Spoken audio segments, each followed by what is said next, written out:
pre-planned trade mission, but we have been in touch. And in his absence, I'm acting governor whenever he is out of the state or out of the country, and I will be overseeing the operation on what is still a hurricane, even though some thought it would be a tropical depression once it went over the Yucatan Peninsula. Even though it's still over land, it is still a hurricane Category 1 at this time. We wanted to get together today to talk about the next couple of days for a couple of reasons. Number one, if you look at a couple of the charts that we brought in today, you can see just since July 3rd how the track and the cone has moved more to Texas, away from Mexico. You know, this storm began Monday. It has devastated several islands in the Caribbean. It's the earliest Category 5 storm in history. This is a determined storm that is still strong, even over the Yucatan Peninsula. It's not broken up as the National Weather Service may have predicted at some point. So as we saw the track move our way, and right now the cone goes all the way almost up to the Texas-Louisiana border, everyone along the coast should be paying attention to this storm. We pray and we hope for nothing more than a rain event, but even a rain event may be very heavy, and we'll talk more about that. But we prepare at the state for the worst-case scenario. And we have the best emergency management team in the country. They have been working on and preparing for this storm in the event it turned towards Texas for some days now. Our chief, Nim Kidd, and I have been talking since about 4 o'clock yesterday morning, or sooner than that, so that we're prepared. And we want you to be prepared. In fact, one of our concerns is that we're in the middle of a July 4th holiday weekend. Not as many people are home watching the news or paying attention to the news. They're having fun at the beach or just in their backyard and enjoying their families. So if you have friends, a family who are vacationing along our coast, it might be a great idea for you to text them, call them, or email them and ask them to pay attention to the weather over the next couple of days. Right now, it appears that this storm either is a tropical storm with heavy rain that could be 12 to 15 inches in some areas. We don't know exactly sure yet where that may be, whether it's heavy rain and flooding or if it's a hurricane Category 1, 2, or worse. It would be here likely on Monday, and we'd start seeing the impact of that starting on Sunday. Again, we're preparing for the worst, praying and hoping for the least amount of rain and a lesser storm. But you want to be in position of wherever you're going to be by Monday. Remember, seldom does wind cause death in a hurricane. It's flooding. That's the most dangerous position for someone trying to drive in flooded waters on flooded roads. I've just finished a briefing, a very deep briefing with our Emergency Management Council of the state, all over the state. And our local mayors and judges have been in touch with the chief for the last couple of days, and they are preparing. So once again, we hope and we pray for nothing more than a rain event, although that will still be heavy rain in some areas, flooding in some areas, pretty much for sure. But we're going to have to be patient, not preparing, and you should not be patient preparing, but we're going to have to see this storm move off of the peninsula, off the land, and into the Gulf of Mexico. And once that does, in the next 15 to 20 hours or so, it's a very slow-moving storm, about 6 miles per hour, very slow-moving storm. Once it moves into the water, the storm will tell us more of where it's heading. And we'll know to be able to pinpoint it much more than we can today. But right now, if you're along the coast from Brownsville to the Louisiana border, pay attention to this storm because you have about 2 days, the rest of today and tomorrow and some of Sunday, to prepare when it hits on Monday.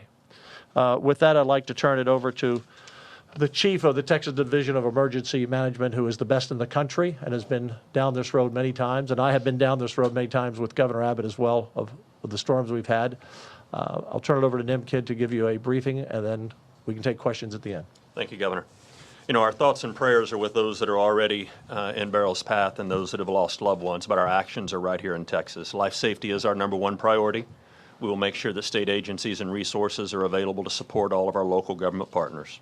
We have been in contact, and I've texted every one of the county judges along the coast from Brownsville, Cameron County, all the way up to Matagorda County. Our goal is to make sure that they have every resource that they need from the state in order to be able to warn and protect their communities. The next thing we really need is a prepared community. And as Governor Patrick said, a lot of people are out having fun right now, and that's a good thing. And we want them to continue to do that. But we also want them to prepare. We need a prepared community, not a panicked community. Right. As the governor mentioned, we really won't know for several more hours of exactly where landfall may be, but we have high confidence that this system is coming somewhere to Texas.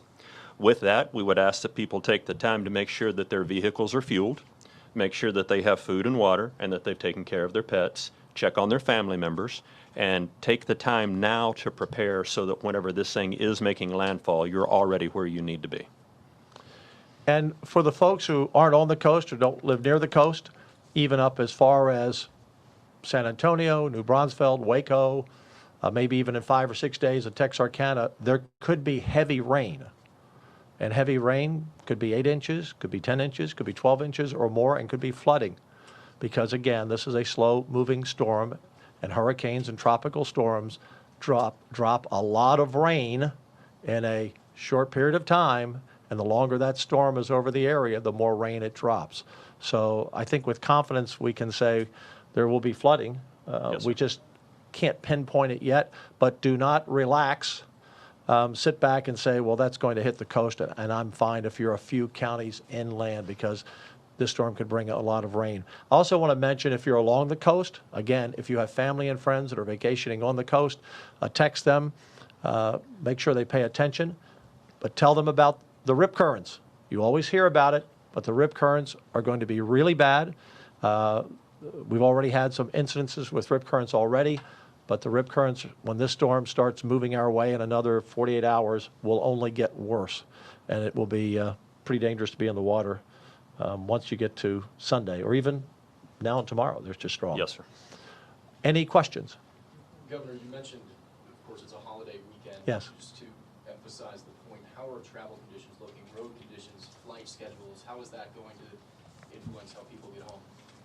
So drivetexas.org is the place that we would like for you to be helping us get that message out. TxDOT has already talked to their construction crews and their maintenance crews to make sure all evacuation routes and any of the construction zones are free and clear of debris.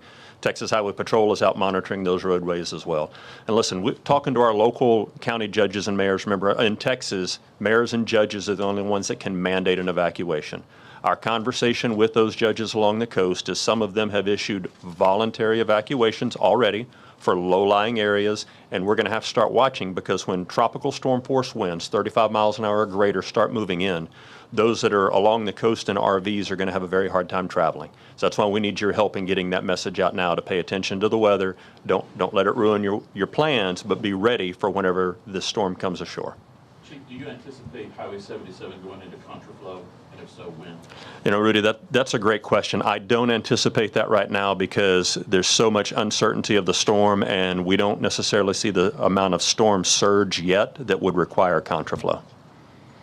Mentioning surge and the uncertainty, what preparations are needed or are being made in terms of protecting oil refineries and rigs on the coast right now? Yeah, great question. So one of the weather services that we use, in addition to the National Weather Service, is a private contractor that all of those rigs use. They've already started moving their people out for unnecessary employees to be in a safe place. Lieutenant Governor, I noticed that Corpus Christi posted on their Facebook site this morning, they have issued 10,000 sandbags, and they're out. Is there anything the state can help these small communities replenish the sandbag stuff? Is that being done? Yes, it is being done, and you've got the specifics on that. And Rudy, we'll reach back out and talk to them. Yes. I'm not aware that they've even asked us for help yet, but we'll reach out to them. Thanks for that heads up. Some folks along the coast have brought up the issue that they've experienced in the aftermath of past storms with price gouging for food and essentials. Can you elaborate on If that's the case, please notify us, let us know. The Attorney General will look into that, and let's hope that does not happen. And if it does, we'll hear about it and we'll pursue it. Can we expect landfall in inland and San Antonio area, Bear County? We will have rain, for sure. Yeah, so we need to wait until this storm gets back out into the Gulf Yes. to really get confidence in the forecast track of how high the wind speed will be and the pinpoint of the location. I think people, as the governor said, even inland need to pay attention come Sunday and Monday. We believe you're going to have rain all the way into the I-35 corridor. Does not mean you're going to have tropical storm or hurricane force winds. We won't know that with certainty until later this weekend. Also, for people who have tuned in, if you don't know how to check your local mayor and county judge and what's going on in your county or your cities, go to TDEM, TDEM, .texas, spelled out, TEXAS.gov. That's TDEM, TD as in Dan, TDEM.texas.gov. And you can get all of our updates there, which we're constantly updating you. We will do a following press conference if and when necessary as we know more, but we will constantly update all the information on the storm. And for your area, you can track on our website down to your area to get your local information. Just off of that, are there any areas in Central Texas that you are particularly concerned about with flooding that has happened in the past before? People should be looking out for any areas? You know, I would say let's see where the rain falls, and that will help us determine. And we've got about 2 to 3 days before we start seeing the real impacts of that. I would hate to put people in any sort of panic mode right now about where it may be and then it not show up there. What we do know is this thing is going to impact Texas somewhere, and it's going to drop a lot of rain. We need a little bit of patience, as the governor mentioned, between now and the time that it gets back out into the Gulf to have a better idea of where it's going. I'll just conclude by saying I've lived in Texas 42 years, and most of it in the coastal area. And the thing I always am concerned about are people being prepared, and particularly storms that hit us like this one coming across the peninsula relatively in a short time, as opposed to seeing it out coming up through the Gulf, and it's, you know, the target is on somewhere on the Texas coast and we see it for days and days ahead. And this storm, you know, a lot of people don't even realize probably there's a hurricane out there about to come into the Gulf. So that's a real concern, and that's why we wanted to have the press conference today, to be sure, no panic, preparation, but we are going to be prepared for the worst, and we have assets ready to deploy as soon as we know a better direction of where that storm is going. But everyone along the coast should be vigilant, be in place by Monday wherever you're going to be. Monday will not be a good driving day for most counties. I issued a declaration, a disaster declaration earlier today for 39 counties. And as need be, we will add counties as we get more direction on that storm. So a serious weather event is coming. We don't know exactly where. Be prepared. We will be prepared. Your local mayors and county judges are being prepared. And stay safe, and God bless everyone. God bless Texas. Can you explain what that preemptive declaration does? Why is that important, and what does that do? Yeah, if I can take that, Yes. if that's all right with you. One is it got your attention. Yes. I need your help getting the message out, Yes, right? So that's yes. one thing that it does. The second thing is it allows not only my agency, but the other state agencies on the council to go ahead and spend money that may be outside of their budget to do emergency protective measures. The third thing it allows our local county judges and cities and counties to do the same thing. So it's warning to the public that there is an event that's taken very seriously, and then allows us to move resources and do contracts that we need to do right away. All right, thank you all. Thank you all Thank very you all. much.